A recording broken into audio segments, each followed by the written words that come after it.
नमस्कार दोस्तों, आज बात होगी डीक्लटरिंग के बारे में। मतलब घर को सुव्यवस्थित करना, फालतू सामान घर से बाहर निकलना और इसके लिए कल निकालना और इसके लिए हम क्या-क्या कर सकते हैं जिससे कि मन में शांति भी बनी रहे, घर सुव्यवस्थित रहे और हम सुचारू रूप से अपना काम करें। जब किसी चीज़ की ज़रूरत हो तो हम तुरंत उसको खोज लें और उसका इस्तेमाल कर सकें। तो वास्तु की दृष्टि से भी घर में अगर कूड़ा-कचरा पड़ा है या फालतू सामान है तो फिर ये काम नहीं करता। कहते हैं घर में पैसे नहीं आते हैं तो रुकते नहीं हैं। ये बहुत सारी वजह है। तो सबसे पहले तो एक बात मैं बोलना चाहती हूँ जो कि बेस पॉइंट है कि खुशी कभी भी मटेरियल चीज़ों से नहीं आती।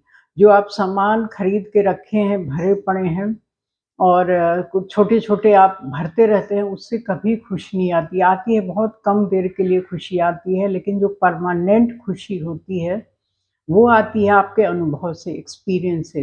जैसे आपने कभी किसी की हेल्प की, उसका बहुत अच्छा हो गया, भला हो गया, उसने बहुत सारे अच्छे-अच्छे बात बोले, इससे खुशी आती है।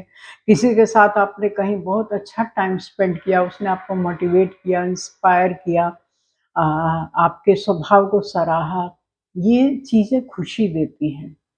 या आप कभी कोई मन में जो बात चलती रहती है कि मुझे ऐसा करना चाहिए और ऐसा करूँगा तो मुझे बहुत अच्छा लगेगा और वो आप कर लेते हैं, कर पाते हैं, तो दूसरों से साझा करने में भी आपको बहुत अच्छा लगता है कि ये मेरे साथ हुआ और मुझे बहुत अच्छा लगा। लोग सराहते हैं आपको या कोई आप बड़ी बीमारी में थे, कष्ट में थे या निकल गए उससे आप अपने बल पे, दम पे, तो आपको बहुत अच्छा लग गया। ये चीज़ें खुशी देती हैं। अब बात करते हैं कि घर में डीक्लटरिंग करने के लिए, घर से अनावश्यक सामान बाहर निकालने के लिए या फिर खरीदें कुछ उससे पहले की क्या बातें हो सकती हैं? सबसे पहले आप कुछ भी चीज़ खरीदें तो 3 बात अपने आप से पूछें, क्या मुझे सच में इसकी ज़रूरत है? क्या तुरंत से मैं इसका इस्तेमाल कर लूँगा या कर लूँगी? और तीसरा, क्या इसको रखने के लिए जगह है मेरे घर में? ये बातें अगर इसका जवाब नहीं में आता है तो तुरंत आप उसको कैंसल करिए, मत खरीदिए वो सामान। और घर में कोई भी सामान इस्तेमाल के बाद उसकी बनाई हुई जगह पे ही रखें। कुछ सेकंड ज़रूर लगते हैं, 10 सेकंड, 5 सेकंड, लेकिन जगह पे रखेंगे तो आपको फिर खोजना ढूँढना नहीं पड़ेगा। तीसरा और सवाल है कि आप अगर जगह नहीं है किसी भी चीज़ के लिए प्रॉपर जो आपको अक्सर इस्तेमाल में लानी होती है तो उसके लिए जगह बनाइए और सुव्यवस्थित ढंग से रखिए। ये हो गया आपका तीसरा पॉइंट। आप अगर ऐसा करेंगे तो आपका अनावश्यक टाइम सुबह की भाग-दौड़ में जो आप ढूँढते फिरते हैं कि ये कहाँ है, वो कहाँ है, आपको तुरंत मिल जाएगा। चौथी चीज़ है कि कपड़े हम अक्सर सेल में या कहीं कुछ मिल रहा है सस्ते में तो हम ले लेते हैं जो कि एकदम गलत है। कहते हैं कहावत है ना, सस्ता रोए बार-बार, महँगा रोए एक बार। आप महँगी क्वालिटी वाली चीज़ लीजिए और कम ही लीजिए, ज़्यादा मत लीजिए क्योंकि सुबह उठ के कन्फ्यूज़न होता है आज कौन-सा पहनूँ, क्या पहनूँ? उसमें बहुत टाइम जाता है, कभी आयरन नहीं किया हुआ है, कभी जगह पे नहीं रखा हुआ है, कभी उसका दुपट्टा नहीं मिल रहा, कभी कुछ। आप सबको पहले से ही सेट करके, आयरन करके एक प्रॉपर जगह बनाइए, कम ही कपड़े रखिए, उसी को आप अच्छा से पहनिए। कपड़े ऐसे खरीदिए कि 5-7 साल तो वो चले ही, अगर आप अफ़ोर्ड कर सकते हैं तो।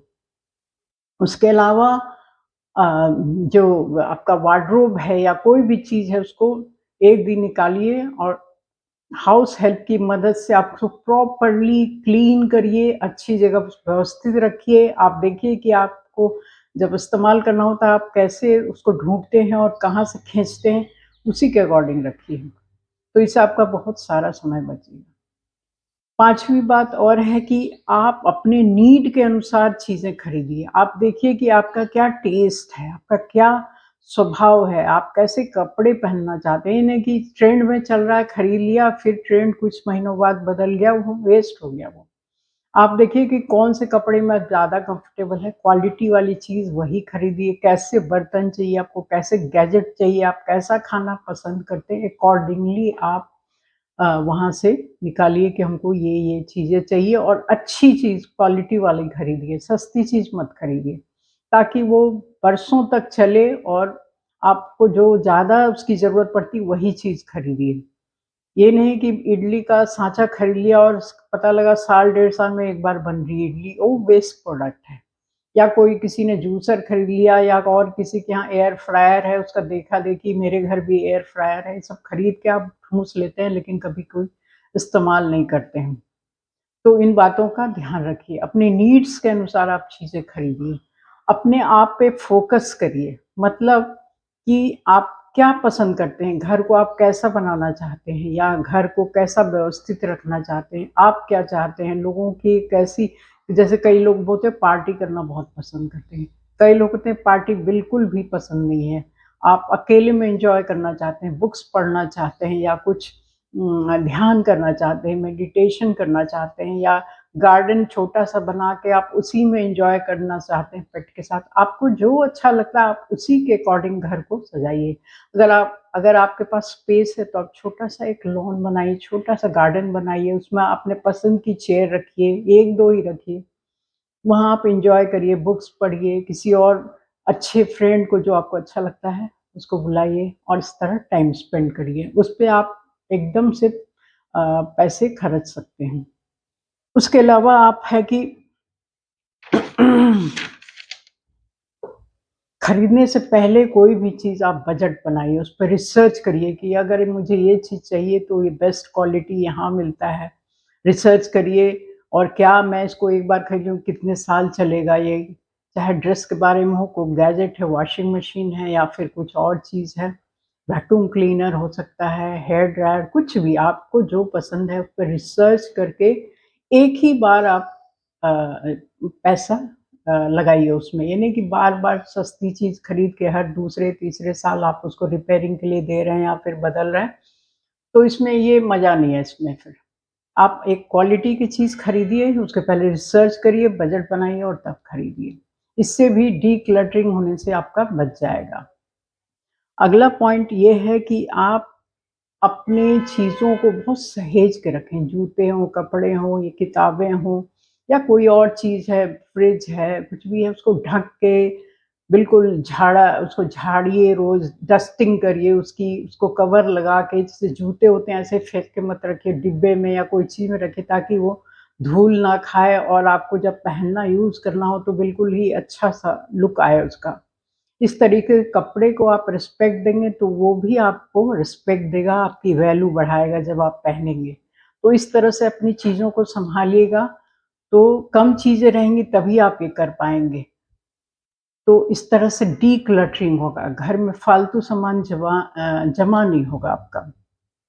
उसके अलावा है कि अपनी स्टोरेज स्पेस को आप एनालाइज़ करिए। अब देखिए कि आपके पास कहाँ-कहाँ क्या स्पेस है और उसको हम कैसे बहुत अच्छे से मैनेज कर सकते हैं, उसको हम कैसे यहाँ क्या रखना है, वहाँ क्या रखना है, इन चीज़ों का ध्यान रखेंगे, तो अकॉर्डिंगली आप उसको वहाँ पे फिट कर दीजिए, ये आपके लिए बहुत अच्छा रहेगा।